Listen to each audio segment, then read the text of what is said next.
Good morning, everyone. Welcome to our latest webinar from the Global Investigative Journalism Network. This is the last of 4 webinars that we're doing on the theme of digging into disappearances, how to follow the trail of missing people. In this webinar, we're going to take an in-depth look at several case studies from a quartet of extraordinary journalists. The focus will be today on Mexico and the Philippines. My name is David Kaplan. I'm executive director of the Global Investigative Journalism Network, GIJN. I'll be your moderator today. They asked me to do this because I've spent about 30 years writing and reporting on organized crime. I started with East Asians, did books on Japanese and Chinese organized criminals, went on to Russians, Colombians, Nigerians, spent a lot of time thinking and teaching about the topic. Organized crime is fascinating in a rather dark way. These groups are extremely entrepreneurial, opportunistic, they're parasitical and hidden. There's a lot of things that make them, an attractive subject for an investigative journalist, but they're also quite dangerous, and their nature has been changing. Well, one of the tools they use around the world is disappearances, making people vanish. Sometimes it's for ransom, kidnapping for money. Sometimes it's to silence witnesses and whistleblowers. Sometimes it's simply to murder the competition. We used to talk about organized criminals as business people, illicit businessmen and women, but still they brought, they want to make money, but they want to do it in a fast way and cut the rules that most of us abide by. That's increasingly less true. We're entering a more violent, more anything goes era, where the rules of business, legal or otherwise, that don't always apply, and we see that in disappearances. Let me talk about definitions quickly, and then we'll get to our terrific guests today. We're looking at organized crime in the broadest sense today. I go back to a definition that is embedded in a U.S. anti-racketeering law. We have these RICO statutes that the Justice Department and the FBI in the states use. And there's a great phrase in it, abbreviated as CCE, a continuing criminal enterprise. This is the legal definition in a real way under U.S. law of what an organized crime gang is. It's a conspiracy of 2 or more people to commit a series of serious criminal offenses. Now, if you apply this around the world, you see many entities fit this definition, not just mafias, La Cosa Nostra, the Yakuza, the narcotics gangs of Latin America, but entire corporations fit this definition. Certainly some of the things the tobacco industry has done with smuggling its goods from border to border to evade taxes would qualify. Some of the decisions by pharmaceutical companies could be looked at with this particular analysis. And entire nation states would qualify as continuing criminal enterprises. Their security services, how they act. There was a story in the New York Times yesterday on how UN investigators have concluded that the government of Venezuela at the highest levels is guilty of war crimes because of its use of killings, torture, sexual violence, and disappearances. This is a continuing criminal enterprise. So we're going to have a pretty broad look at this, and we're going to talk about the role of journalists here. What should journalists be doing in these situations, especially when the state has failed. We're going to look at two case studies today, as I mentioned, from Mexico and the Philippines, and at the methodology behind it. When you start digging into the facts of these situations, what are the methods, what are the techniques, how do you protect yourself, how do you protect your sources in doing stories like this? Okay, let me introduce today's speakers. We've really got a stellar cast today, and they have experience doing some of the toughest kinds of investigations that journalists are going to encounter, dealing with missing victims, with hidden or unknown killers. We're going to start with the team that did an extraordinary story out of Mexico, where people were disappearing in alarming numbers, and they began digging into it. We have Alejandra Xanic from Mexico, and Ginger Thompson from here in the U.S. Alejandra is a Mexican investigative journalist. She's a founder of one of our members, Quinto Elemento Lab, the Fifth Element. It works and mentors with Mexican journalists across the country. She shared a Pulitzer Prize in investigative journalism for her work with David Barstow at the New York Times, exposing how Walmart had paid millions of dollars in bribes in Mexico. That was back in 2012. She's covered drug trafficking, state corruption, political assassinations, human rights, and she's an expert on using the Freedom of Information Act in Mexico. She's done brilliant work for years with that. Xanic is joined by Ginger Thompson, who we're also lucky to have today. Ginger is Deputy Managing Director and Chief of Correspondence at another GIJN member, ProPublica. She's won gobs of awards. One of her specialties has been the US-Mexico border and the communities on both sides, but she's also reported on US policies in Latin America, particularly those involving immigration and the fight against drug cartels. When you guys are done, I'll do an introduction at length of Clare and Andrew, but why don't we get Xanic and Ginger going? I've talked enough. Good morning, everyone, and thank you to the Global Investigative Network for having us. I'm really happy to be here and delighted to be among such distinguished colleagues. I think Xanic and I talked last night about how we do this, and I was just going to start by describing a little bit about the story and how we approach the story. I mean, I think any one of you who've read it sort of knows the story, and those who haven't, briefly, it is a story about a massacre. It's a story about a massacre that occurred near the US border with Mexico. It was committed by one of the most violent Mexican cartels, the Zeta cartel.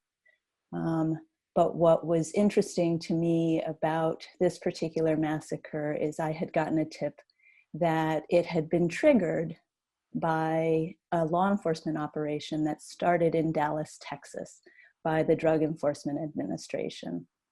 And I had written about drug trafficking in Mexico, and I had written about Mexican drug policy for many, many years. And I understood that the United States played an enormous role in directing Mexico's fight against the drug war, and that war was causing, countless deaths. But the US role in those deaths was always sort of unclear, very diffuse, hard to pin down. And this particular massacre and the tip that I had gotten about the DEA's role, to me, represented a real opportunity to clarify the role that the United States has played in the violence that plagues Mexico. And so we took off doing this story, and I knew immediately that what I wanted for this story to do was to sort of talk from both sides of the border. I wanted people on all sides of this massacre to have a voice in what had happened. And so, you know, one of the hardest things that Xanic and I had to sort of figure out was how to get people on all sides of this massacre. Because if you think about it, there's no one on any side of this massacre that had a real reason to want to talk about it anymore. People in Mexico were still sort of frightened of violence in Mexico, frightened of the cartels, and not only frightened of the cartels, but frightened of the government. And, you know, US law enforcement authorities who were not really eager to talk about their role were going to be reluctant to talk. And then the cartel members, we wanted leaders of the cartel to sort of talk about what had happened there. And so, you know, for me, a lot of what I spent time thinking about with every interaction was the approach. Like, what was my approach with everyone that we needed to speak to for this story? How was I going to get them to speak to me? And I've been doing this kind of work for so long, I understand that essentially people make decisions about whether they want to talk to you in like the first few minutes. And they decide that based on whether they like you, whether they trust you, and whether they feel safe.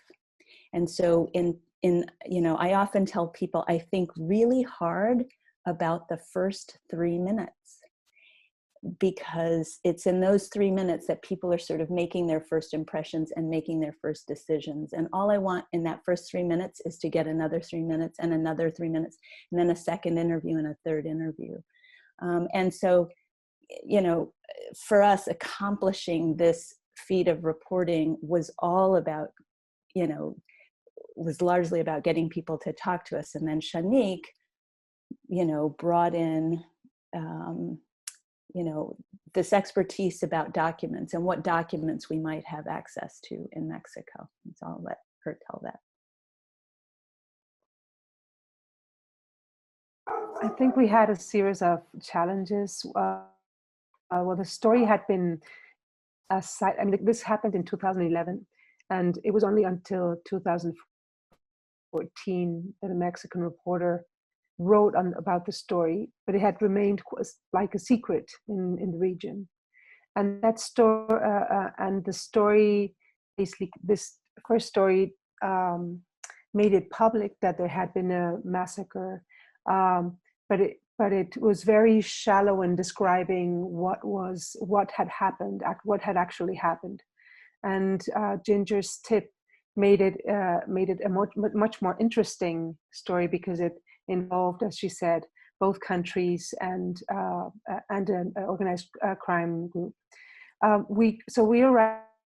The challenge was we started reporting on this community many years after it occurred, but this community was still trapped in silence and in fear. Neighbors didn't know if they could trust one another. Entire families had disappeared. The signs of the massacre were still up there at plain sight. Many buildings, you know, beautiful homes had been destroyed, and they were still there, like living monuments of fear and the life threat of that this could that the enemy could still be around.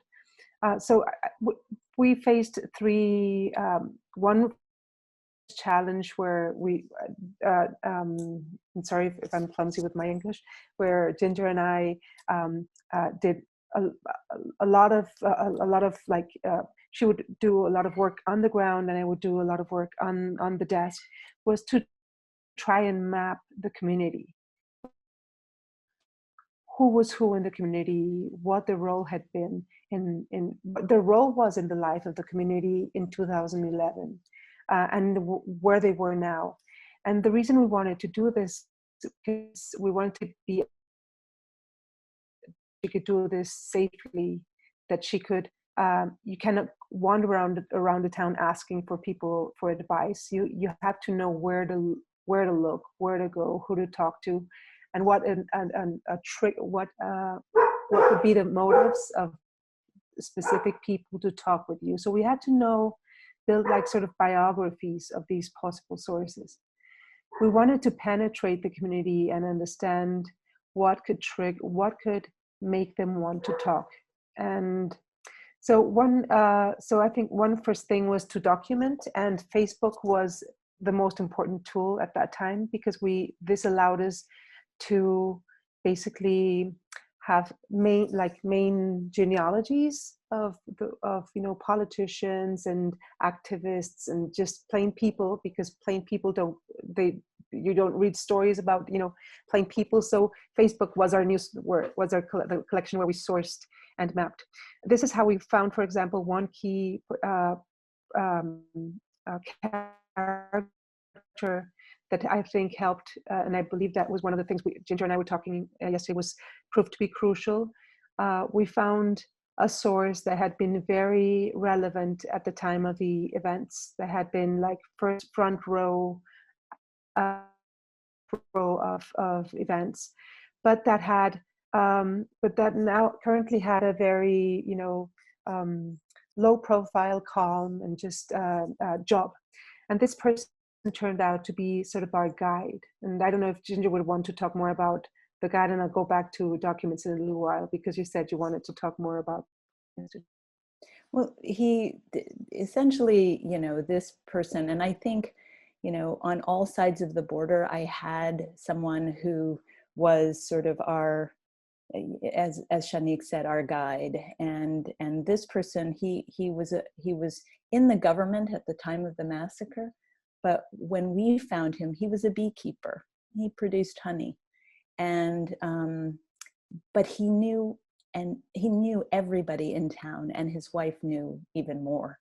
So we would, every time we came into town, we'd stop in and see him first, not only to sort of give us information about what had happened or other people to talk to, but to talk about how safe it was for us to be there, for us to approach people. He was sort of our, he kind of, were the roads open? Were there checkpoints on the road? Were there people we needed to watch out for? Were there things being said around town about us? Had people noticed that we were there? We tried to move in a very low profile way, which I'm happy to talk about at some point if we want, but we deliberately tried to move in a very low profile kind of way, in order to keep ourselves safe, but more than that, to keep our sources safe. And so we wanted to sort of always check on how we were doing in terms of keeping ourselves and our sources safe. And he was someone who turned out to be incredibly helpful. On the US side, I managed to get the cooperation of the lead prosecutor on the case that triggered this massacre. And, I remember the first time I spoke to him, I got just a little. And I told him I was going to keep working on this, and I'd come back to him. And every time I came back to him, he'd give me a little bit more and a little bit more. And it was really with the prosecutor's help that I was able to get access to the members of the cartel that were involved in this massacre. I think the big challenge was so we had to use documents and report in order to map and find sources, also to penetrate the community, infiltrate it in a way to understand how intertwined the drug and the community's life were, and the politicians involved. But the other big thing was, how do we know how many people are missing? And so we did what everybody would have done. We checked on, we FOIA'd the military, the intelligence services in Mexico, the federal police, the local police, and we came back with, empty hands. We remembered the story, how in the US, so many reporters used the 911, which was more or less new in Mexico, and we decided to give it a try, not knowing if we would get anything really. Well, we didn't get audios like you're able to get in other countries, but we were able to get the roll of calls, emergency calls, 250 calls in the course of a night. that allowed us to map and understand how the violence happened, and in the course of these 3 days, and in the peaks around a region which involved Allende and a series of neighboring communities. The other thing was, in the years after the massacre, it was said that hundreds of people were disappeared. And Ginger and I wanted to know, well, how many people can we prove went missing after that event? You can think that many of the families fled. People who survived fled. So it was really hard to pin down, actually get to a number. And I think we found an amazing source. And I guess this is at least in Mexico, it has been one of the very few public sources ever, which is the Department of Vital Statistics, the Civil Registry.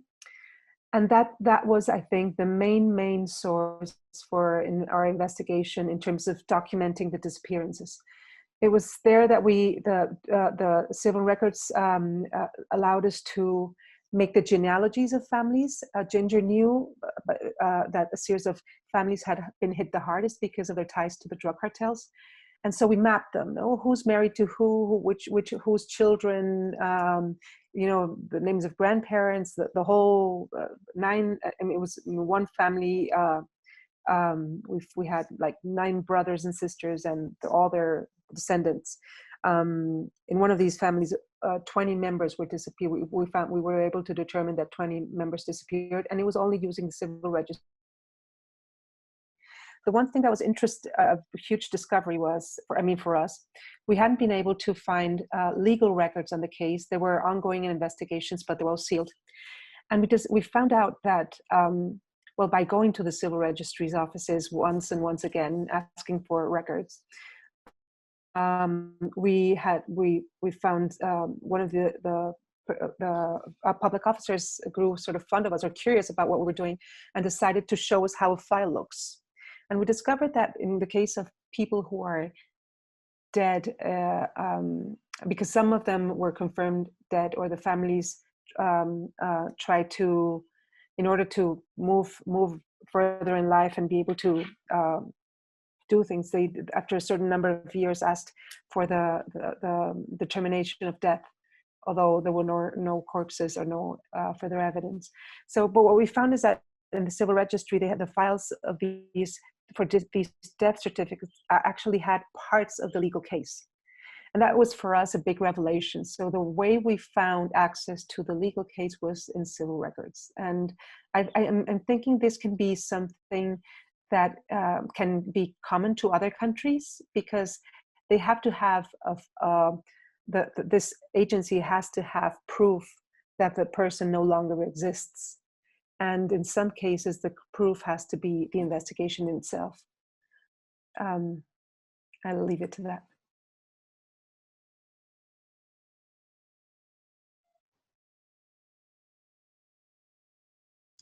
Sorry, got to unmute myself.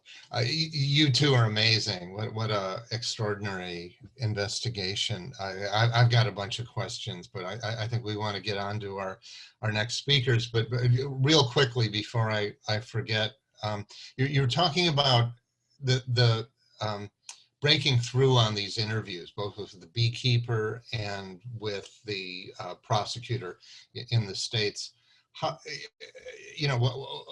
One of the more fun definitions of investigative journalism is that we just do more. We do more interviews, we get more documents, we spend more hours on a story, just using the tools that good journalists do everywhere. How many interviews did it take before the beekeeper and the prosecutor really opened up?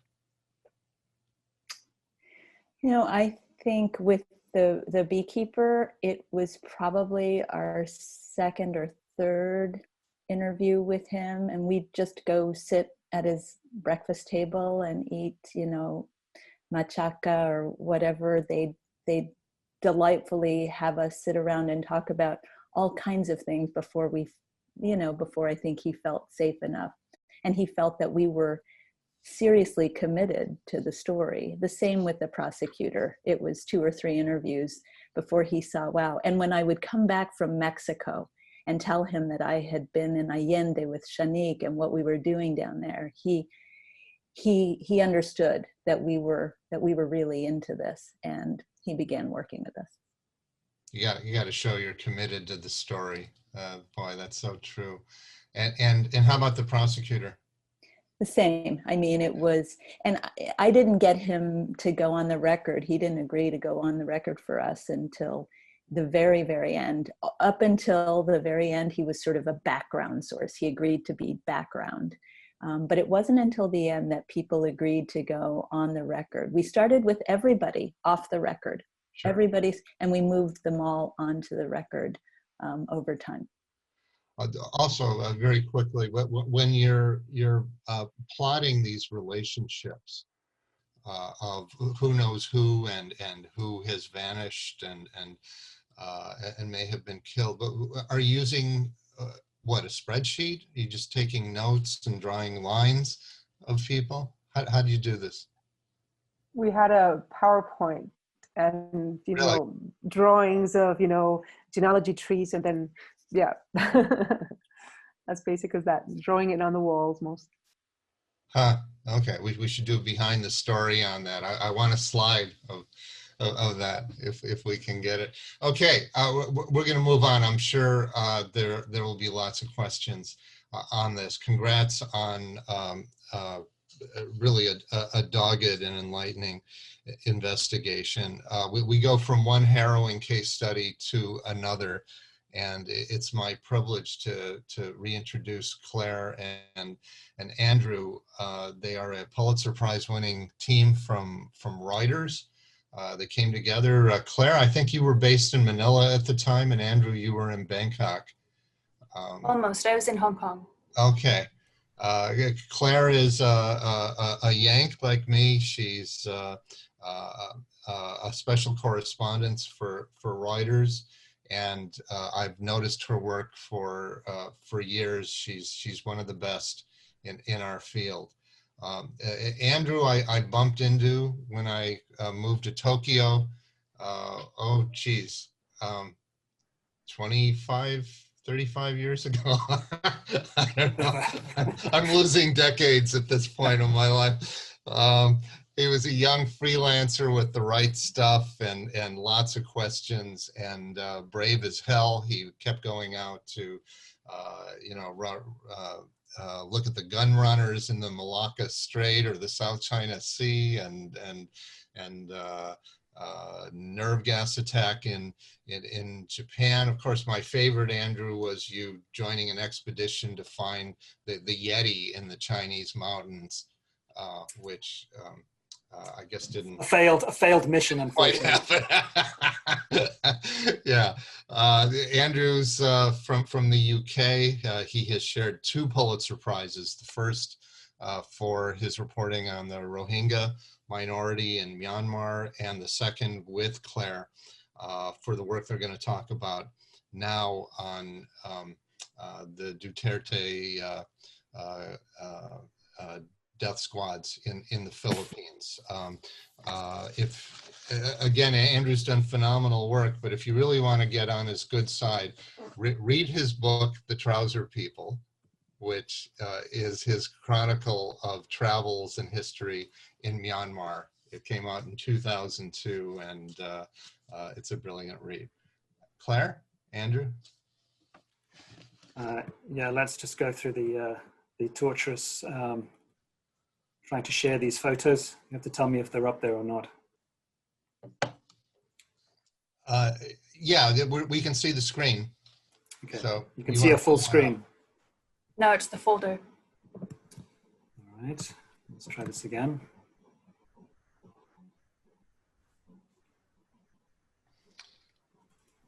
How about now? You started screen sharing. We're good. The boys from Davao. Excellent. So this is the story we want to talk to you about today. It's an investigation called The Boys from Davao, and it's about a police death squad from the hometown of President Rodrigo Duterte.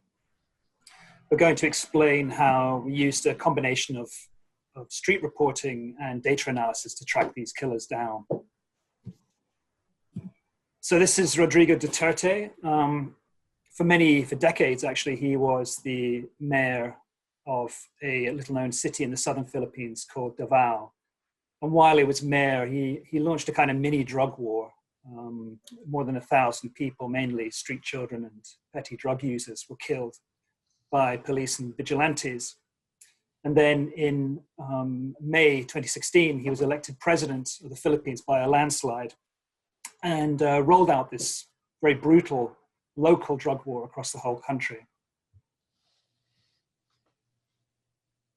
So we spent 18 months covering this drug war. Very quickly, the death toll went from the hundreds and then into the thousands, and the police essentially killed with total impunity. At first, Claire and I really focused on the victims and their families, and we tried to tell their stories. We also set about trying to challenge the claims that the police and the government were making about the drug war, the claims that actually underpinned it and justified it. One of them being that the police only ever opened fire in self-defense. So we did a number of stories that essentially proved that was a lie. All of the big investigations we did depended to some degree on data, on the data that we'd got. This is official police data about anti-drug operations. And at the beginning, what we did, we gathered this data in an incredibly laborious way by visiting the police stations in the precincts where the killings had taken place. If you look at this picture, you can see this giant book. This ledger is the police blotter, and one sits at the entrance to most police stations in Manila, in the capital. So we'd go there and we'd find the particular incident we were looking at, and we'd photograph it. And I think as the days and weeks continued, if we got a chance to look at one of these blotters, we would just photograph it from cover to cover. So we had, first hundreds and then thousands of pages of these blotters. And as you can see, they're handwritten, and sometimes the entries were incredibly hard to read. This is one of my least favorite entries. But we photographed all of these blotters, and when we were back at our desks, we went through the photographs and we could start pulling out some of the details of various killings and spreadsheeting them and building data sets of our own.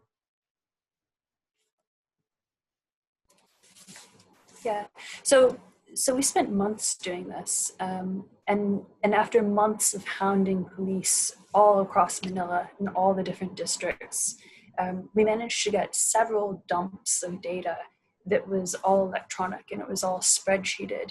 And this data, it was the same data that was in the blotter books that Andrew showed you earlier. And it was a record of all the major incidents that had taken place in that police station's jurisdiction. And the fact that we had this data in electronic form, it really supercharged our investigations. For example, it allowed us to confirm that the police were using hospitals to cover up executions. And it also allowed us to track down the Davao boys, which is the main investigation that we're going to talk about tonight. We'd long suspected that President Duterte had brought a death squad or multiple death squads from his hometown in the southern Philippines. And we had this idea because it was something that the bereaved relatives were telling us. They're saying that Duterte had brought his killers with him, and that's why the drug war in the Philippines was so bad, that these were devils from Davao. And it also kind of made sense to us from just watching how he moved people around, because the man who'd been his police chief in Davao when he was mayor had come up to Manila and had become the national police chief, and he'd become the real architect of the drug war. So we spent days and weeks and months, actually even years, analyzing, maybe not years, months, analyzing this police data and drilling down and looking at, were there patterns? Where were the killings coming from? Was there anything that kind of stood out to us? And pretty quickly, we realized that most of the killings were coming from one police station. And this was police station number 6 in northern Manila.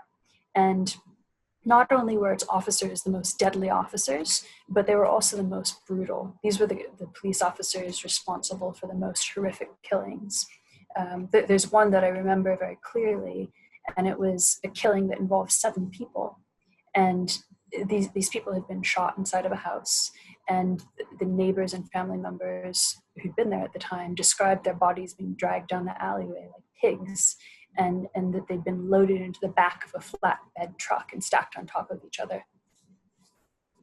So many of the officers involved in these operations were named in the data. Not all of them, but many of them. So we pulled the names out of the data, paying special attention to any officers with high body counts. But at this stage, the Davao boys were still kind of a myth. You know, we had no sort of firm proof of their existence. And what we really needed was, you know, clues from our street reporting as well. And one woman told us how the police had burst into her house and shot her husband in the head and the heart, which seemed to us at the time a ruthlessly precise execution. She also remembered this very telling detail that afterwards the police had talked to each other in Bisayan. Bisayan is the language spoken in Davao, in the president's hometown. The woman that we spoke to really felt this as a clue as to the identity of her husband's killers, and so did we. And we got other clues just by hanging out at, you know, police station 6. We spent an awful lot of time there, particularly Clare. All the police there were incredibly guarded with us, as you would imagine, especially when we started asking about anti-drug operations or any of the police that might have been involved in it. But, you know, people always let things slip, and eventually one drug cop made a passing reference to the Davao boys. Then another cop mentioned that on the roof of the station, there was a makeshift barracks. And we felt sure that the officers there were from Davao, and they were sleeping up there. Yeah, so at this point, we suspected that we'd found the devils from Davao. We suspected that we'd found the Davao boys, but we still needed proof. You know, we needed to prove that they'd come up from the president's hometown to Manila as part of the drug war. You know, we needed really a document. We needed the transfer order. But our problem was that documents like that aren't public.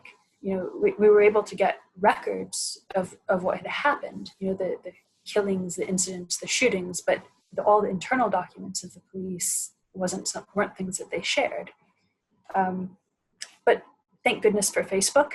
And it was fun hearing about your guys' investigation in Mexico and how that was a real key, because it was also really key in the Philippines. Facebook is huge in the Philippines, and a lot of the accounts are public, and people try to hide them a little bit. You know, they try to obscure them by this little trick of spelling their names backwards.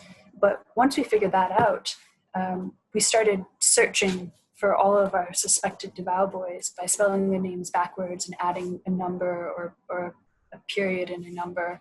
And pretty soon we found this babyface killer named Charles Owen Molinos. And we knew from the police records, the incident reports, that he'd been involved in the killings of 56 people. And we spent days scrolling through his accounts. You know, we found posts like this one, with just these chilling quotes, you know, like, "I may look calm, but in my head I've killed you 3 times. And, you know, in one day that we're scrolling through this account, you know, looking at all of the pictures, looking at all of the connections, all of the friends, we found that document that we needed. We found the transfer order, and it had the names of all of the Davao boys. And looking back at the police records of the killings, we could match them to specific incidents that they were involved in, like the names of the victims, the locations, everything. And that killer that we showed you earlier, he also posted a picture of his airplane ticket from Davao to Manila. He posted happy snaps of him and the Davao boys at the airport, and his account was a real gold mine for us. So we took our reporting back to Police Station 6, and we confirmed that the men living on the roof of the police station were the Davao boys. And as we kept reporting and kept talking to people, we found out that they were really a breed apart. You know, the other police officers were afraid of them. They kept themselves really separate. if they were going to go out even across the parking lot to buy cigarettes, they'd wear bulletproof vests. And we also learned that their commander was a man named Colonel Patai. And he was a shooting buddy of the National Police Chief. And remember, the National Police Chief is the same guy that was the police chief for Duterte down in Davao. This commander's name, it was Patay, which is a lot like the Filipino word for death. And it was almost a little bit too perfect that our hunt for the death squad and for these killers had led us to Colonel Death and his killers on the roof. And we'll go to the next picture. So here's a picture of him on the roof, some of his men lecturing. And here's an example of some of the pictures that we were able to pull from Facebook. You can see down in the lower right-hand corner, like all groups do, they made themselves t-shirts. And so in this case, because they were a drug squad and they were going out and killing people, they chose a dripping skull with red eyes. So going back to this guy, Charles Owen Molinos, the babyface killer that we talked about earlier, we tracked him to a new police base in the countryside. And when we asked him why he'd been chosen for the job, he smiled and he said, special kill skills. So that's how we got the story through, a fairly powerful mixture of street reporting and data analysis and maybe a bit of luck as well. These were very satisfying stories for us to do and also extremely annoying for the police. And that's because we'd uncovered these patterns of killings and the killings themselves by taking the police's own data and using it against them. David? Wow, just terrific work, you two. I just want to confirm one thing. You got the actual police order transferring the Davao boys from this guy's Facebook account? He'd actually picture of it. That's amazing. It's interesting how Facebook plays a key role in both of your both teams' investigations here. I think I'm going to use the chair's prerogative here and start with a couple of questions, if you don't mind. I think one thing that is sure to come up is about safety, and another about dealing with trauma, because these are such unsettling stories. These guys look really dangerous. I mean, I've interviewed some pretty nasty people in the field, and you can just sense it. Your antenna goes up. And Clare, you're hanging out in the police station with these guys for how long? Weeks. I mean, each time I'd go, I'd try to stay as long as possible. Well, I'd like to hear from both teams. How did you feel threatened during these investigations, and what kind of safety protocols did you use to add an extra measure of security? Well, Clare, Andrew? Yeah. I mean, I remember when I first started reporting on this, and I was going to go in a particular rough area of Manila, and one of my Filipino colleagues said, "Don't go in there; it's too dangerous." But we did go into all these places, and I think it was slightly different for Clare and I than for our Filipino colleagues. We had I don't think we were seen as being actors in this particular Philippine drama, and so we had a certain level of protection from that. But we were very careful. Whenever we went into areas, we'd have drivers waiting. We'd be constantly updating people outside the area about where we were. We'd be geotagging our spot where we were doing the interview. So people always knew exactly where we are pretty much all the time. And towards the end of our investigations, when our investigations really went from looking at the patterns of killings to the actual killers themselves, then Clare and I would sort of team up and stick side by side just to watch each other's backs a lot more, particularly when we were interviewing in rougher areas of Manila. Let me ask the other team what I think a couple of white correspondents in the Philippines have an extra measure of protection, I would also think you two would be completely exposed in Mexico, where there seem to be few, if any, guardrails these days against killing journalists or foreigners. So I would like Xanic to speak to this more, because I agree with Andrew. I think as an American, I did enjoy a level of protection, but I will say we thought carefully about how we'd go into Allende. And I remember my very first day in Allende, and I was standing, as Xanic said, a lot of the cartel during this massacre knocked down blocks and blocks of houses. In addition to disappearing people, they destroyed large swaths of the town. And so my first day in there, I wanted to see some of this destruction. I'm standing in front of a destroyed house. And as I'm standing there, I can see a caravan of cars coming down the street, and it's an armed caravan of cars. And they stop in front of the same house where I'm stopped. And I'm thinking, okay, this is the cartel or the guy. I didn't know what this was. And these guys jump out of the car and they've got long guns. And then in the center car, because there's a protective car in the back and a protective car in the front, an armed car. In the center car, these three people jump out, and they're journalists. They're American journalists that I recognize, and I had known them. And they arrived in town in this armed caravan, and we looked at each other, and I said, you know, is this for you? This caravan's for you? And they said, yeah, how did you get here? And I pointed to my rental car. And I don't say that I think there are times when you have to go into situations like this heavy. If you're covering a war, you have to go into the situation heavy. In this case, where there was this town that had been terrorized for so long, both by the government and the cartels, being connected to the government was the last thing I wanted. This group had come in with basically the government had sent an escort for them to kind of say how dangerous this was. I knew that if I wanted to get people to speak to me, the last thing I needed to be was arriving at their doorstep with an armed convoy. And so I think you have to think very carefully about what actually keeps you safe. And sometimes it's not going in heavy. Sometimes it's going in very low key. Xanic, what do you think about in terms of security protocols and how to step lightly on this? Well, I think Ginger took a lot of, I think every time she or we traveled into Allende, there was a lot of thought into how to go in. So there was a strategy. Ginger had a whole protocol with her editors, reporting every certain number of hours where she was.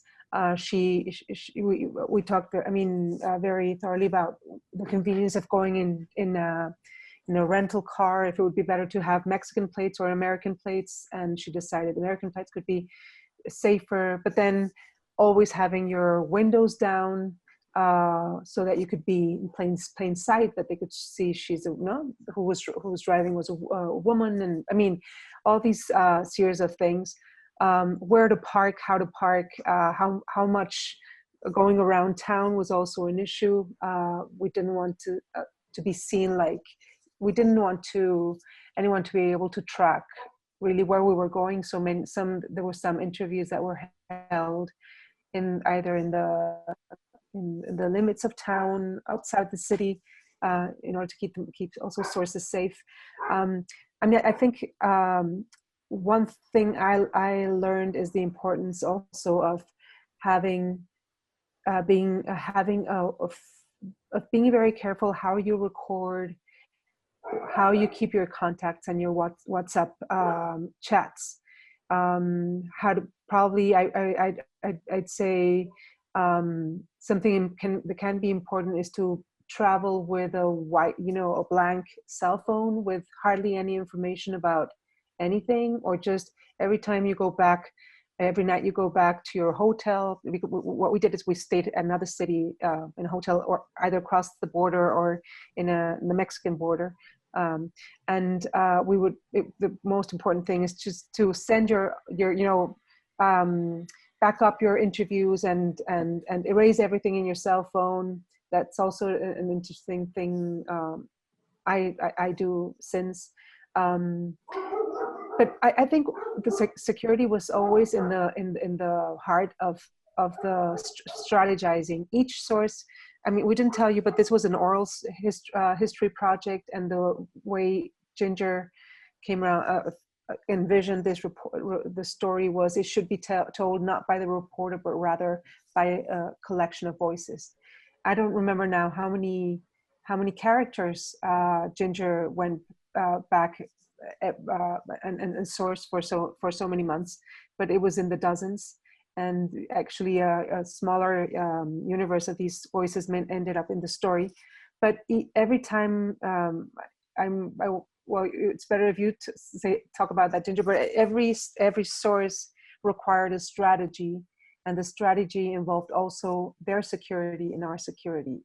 Not only how to make them talk, what would trigger their confidence, but also and how to present ourselves. And for example, I didn't go to many of these interviews because we believed this could fracture confidence. It had to be Ginger. No, Ginger was there, who they could relate to, and so I mean, there are many. Security was in the heart of strategizing. Xanic, you didn't go to the interviews because they had a relationship with Ginger, or you didn't want to do two-on-one, or what? No, we sometimes deliberated whether it was best for one only person to go to the interview, or two, what could be safer and what could be more constructive in terms of building the relationship and the trust, and also the security. How it would look if it's two women driving around town or arriving at a particular address, other than, or probably just one. So all of that, I think, was in our heads when we're deciding case by case and occasion on occasion how to. And there were interviews that Xanic would do that I would not do. There were times it was really, again, every encounter, because we needed these folks to go on the record eventually, because we were asking for an oral history, which meant we needed them to tell stories. We needed them to really unload. We weren't going for quotes, we were going for stories. You know, there were times when they were Xanic relationships, and there were times when they were my relationships. And then there were times when we were together. We thought very carefully about all of that.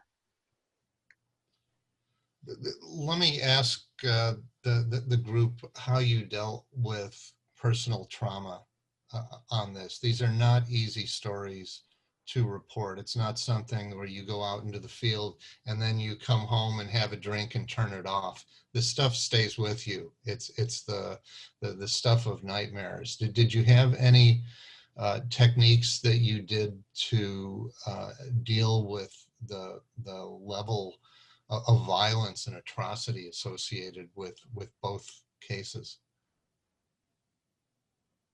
Andrew? Yeah, I can talk a little. I mean, personally, it helps to have you know, a wife and kids to go home to, and that I found incredibly grounding. Of course, we were lucky enough that we could leave. I wasn't based in the Philippines. I was a 3-hour flight away in Bangkok. So that certainly helped. And I'm very aware that I'm still processing a lot of the stuff that I saw back then.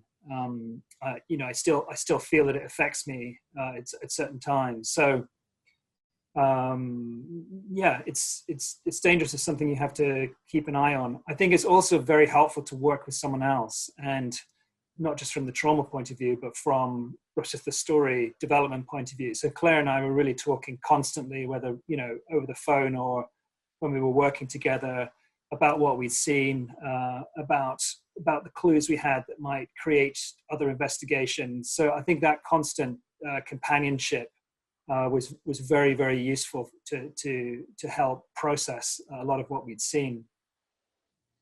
Claire? Claire, you're mute. Okay. Yeah, no, I figured it out. Yeah, I mean, I think Andrew really covered it. For me, that was really, really important to have a partner on the story, you know, and not to be trying to tackle something like this on my own. You know, even if you've got the reporting chops, personally, it's not something I'd want to do by myself. And so just the ability to talk to some, like, I don't know how many times a day we'd be talking in some form or other. It was just really, really constant, and that was important.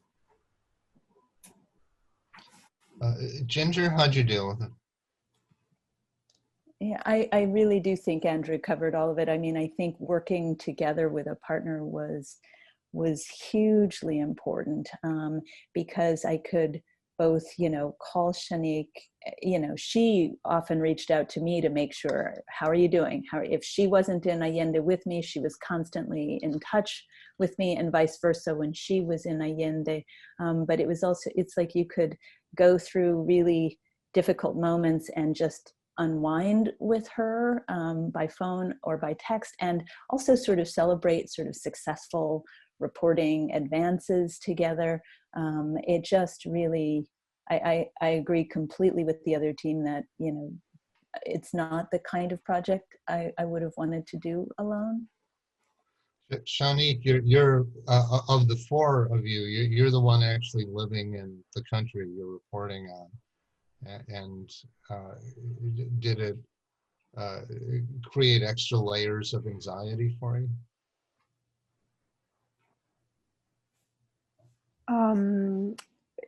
Not this time. I think communication was key. And I also, Ginger and I decided to do certain things together. Some of the very hard, emotionally hard aspects of the story, like actually going to the ranch where many of the people were presumably killed. So we did those things together, which was also very important because those were the horror sites, the horror. I think we were careful to be close to one another when that happened. All right, good answers. I want to bring on my colleague at GIJN. Folks, this is Eunice Au, our program manager, who kindly does our Q&A at the in our webinars. Eunice, how you doing? I'm good. Well, a lot of the questions came in about safety, but I think they've already asked them. So I'm going to start about access, because Ginger was talking about her sources being off the record until the very end. So this question comes from Nigeria, where the journalist says getting the authorities or people in power to open up about issues under investigation, even off the record, is almost impossible. So how can one make headway, firstly, to try and get information from the authorities? And secondly, if information from the authorities is a dead end, where should journalists look to next? And this other question is related. How do journalists navigate being open about your intentions, wanting to investigate, and your identity as a journalist, and not tip off organized criminals or corrupt law enforcement? Those are really good questions. And, they do go to the heart of sort of what's hardest about these jobs, this kind of investigation. I knew from the start, at least in terms of ProPublica, that without real cooperation on the law enforcement side in the United States, it wasn't going to be as powerful a story for us. We really wanted, a lot of stories have been written about massacres in Mexico, unfortunately, because there are a lot of massacres in Mexico. But being able to tie a massacre to the United States is what made this particular story important to ProPublica. So my first calls on this story with Xanic were to US law enforcement, because I needed to know that I had at least a way in, that if I worked in a certain direction, I would achieve that, I would get that. And, one thing about this massacre is that, as Xanic said, we came into this story when the massacre had happened 5 years earlier. So a lot of the investigation that was going to happen around this massacre had already happened, right? The United States didn't really care about the massacre. It was a small part of a larger investigation. It was a sort of consequence of a larger investigation. And a lot of that investigation had been wrapped up. So it wasn't as hard for me to get the prosecutor to engage with me because the investigation had essentially been closed, right? And it was this lingering thing on his conscience. He was angry that this thing had happened on his watch, and he hadn't been able to do anything about it. So he had some reason to want to talk to me, and I knew that going into my conversation with him, and I used that to kind of nudge him into speaking with us about it. So, you know, I say to those journalists, there are, maybe there's an atrocity that has happened now, and you want to do that, but a way to maybe explain what's happening now is to take something that has happened in the past, where the investigation feels like it's been done, it's over, but you can use that investigation, you can use something that's happened in the past to kind of explain, to get inside of what's going on now, if that makes sense. Anyone else want to jump in on that? Yeah, just on the access question, you know, we kind of glossed over a lot of the work that we did to get the data, and particularly the electronic records. So we could pretty much walk into the police stations and just take pictures of the blotter books with our phones. But the electronic records, the way we got those was writing out a lot of really formal letters, printing them out on Reuters letterhead, and spending months running around Manila and hand delivering them to all levels of, you know, local police station, district, region, national, and just like not giving up, and, you know, learning the language, learning how they were structured, learning, you know, the genealogy of like how this data moves, so we knew where to direct the requests. So access, you know, don't give up. Maybe you're just asking the wrong person. English is widely spoken in the Philippines. Were you two operating in English almost all the time, or did you have to use interpreters at any point? Yeah, we used interpreters. I mean, a lot of the official language, official documentation is in English. And, you know, many, you know, most people speak some English, and a lot of people speak very, very good English actually in the Philippines. So that was helpful. But when we were, you know, deep in some of the more, you know, rougher working class areas, then yes, we need to bring interpreters in with us. But as with the other people we worked with, like drivers, we only had one or two we ever worked with, and so that the team was very, very close knit and knew what it was doing. And Ginger, sounds like you speak Spanish pretty well. Were you operating mostly in Spanish? Your mute's on. Yes, almost entirely in Spanish in Mexico, yeah. Mm-hmm. Yeah, okay, that makes sense. Eunice, what else you got? Yes, since Claire brought up about the police station, there was some questions about how you managed to get permission to photograph police records, and what do you do at the police station? Do you just sit around and listen to conversations, or would you constantly be asking questions? And the second question is, were there a risk of reprisal against the families of the victims, and how can you deal with this?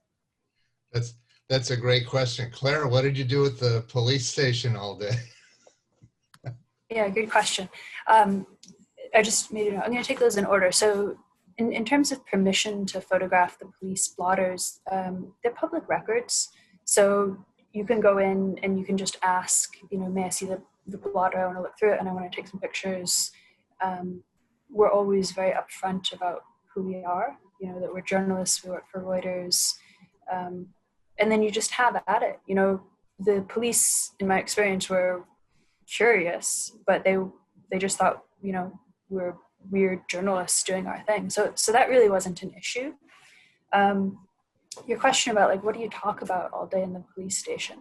I'd plan it out really carefully, you know, so I'd think, okay, you know, there's the front desk, the office with all the drug police, which are the ones that I'm trying to spend time with and interview, is kind of in the back. So I need to get in. Once I get in, I don't want to come out, because if I come out, it's going to be hard to get back in. So I'd go in, say I'm a journalist, you know, I want to talk to them. I don't mind waiting. And if you just kind of hang around long enough, they let you in. So I'd go sit there and I'd talk about everything. You know, so some of it was not about the drug war. Some of it was about their families. I said, like, you know, it's pretty busy. You're a long way from home. You know, do you get to see your kids much?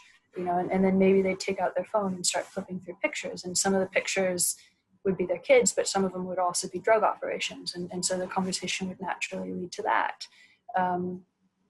You know, I'd ask, like, you know, have you ever been shot?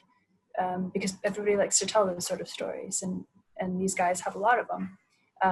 You know, and that led to another phone picture of a guy like standing there with in some sort of like bulletproof vest with like a crazy mask on and a big semi-automatic rifle, you know, and a crazy story about a shootout.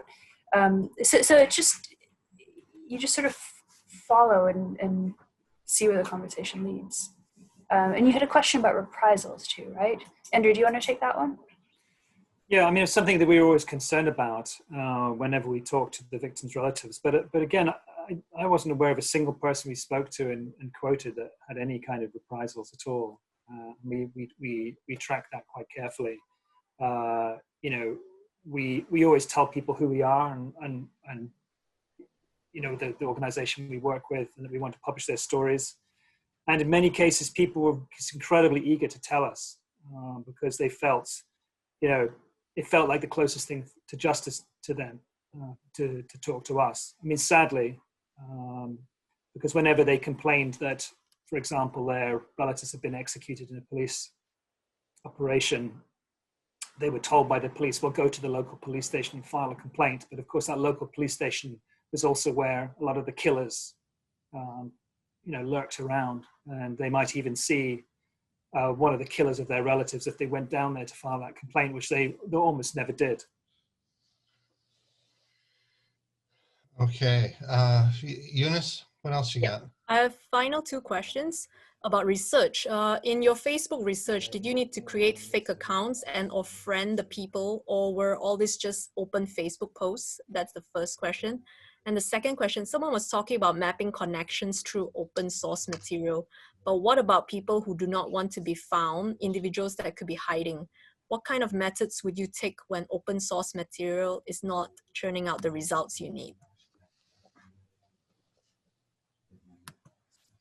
Anyone?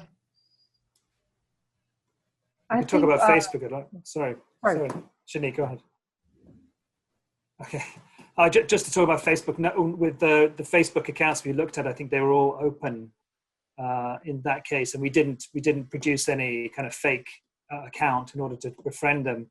However, we did a later investigation, which both Clare and I were involved in, into the Rohingya, into these battalions in Myanmar that had done most of the killing during the genocide there. And we did actually create another account. It wasn't a fake account. It was an account for me, and we had pictures up there. It was clear that I was the person behind it. So it wasn't fake in that sense, but it wasn't my personal account. And other people in the investigative team used that account to reach out to various members of the Burmese military. We didn't use any fake accounts. What we did is we were all the time like what we found on the ground nurtured our work, our investigative work on the desk.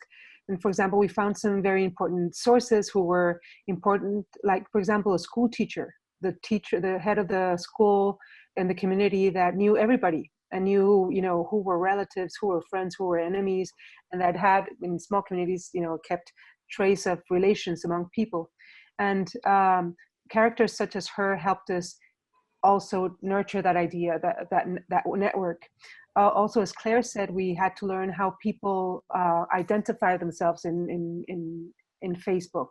They don't use like the exact phrasing of their name, but they add some vowels, just maybe because there are too many people with the same name. So we also had to find how to find them in Facebook and in other. So we also found what was being at use in 2011, and chat groups were more at use then. And so that's how, you know, Yahoo groups. And so we also found we had to go back to the time and what was at use then in the border to determine where to look. And so forums were also a place where people posted things that were important and that helped us continue nurturing the web of relationships.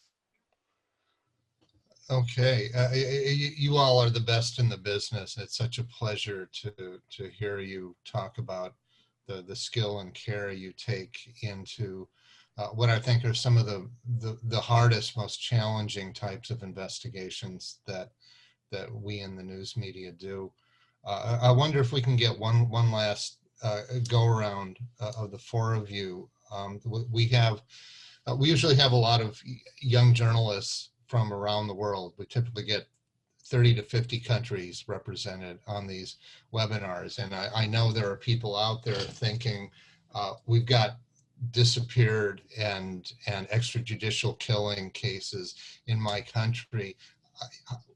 How do I take what I've just heard and apply that to my home environment? If you had just one or two recommendations to them on doing stories like this, what would they be?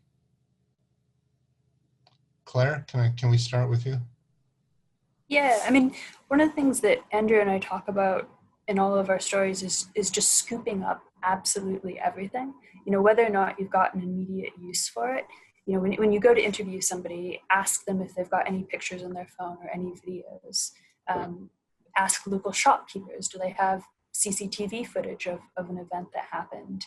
Are there any records? Can you take pictures of documents? Just grab everything, and you'd be surprised at how many times you'll go back to those records and find them to be really useful. And you don't need any special tools for that. You just ask and use your phone.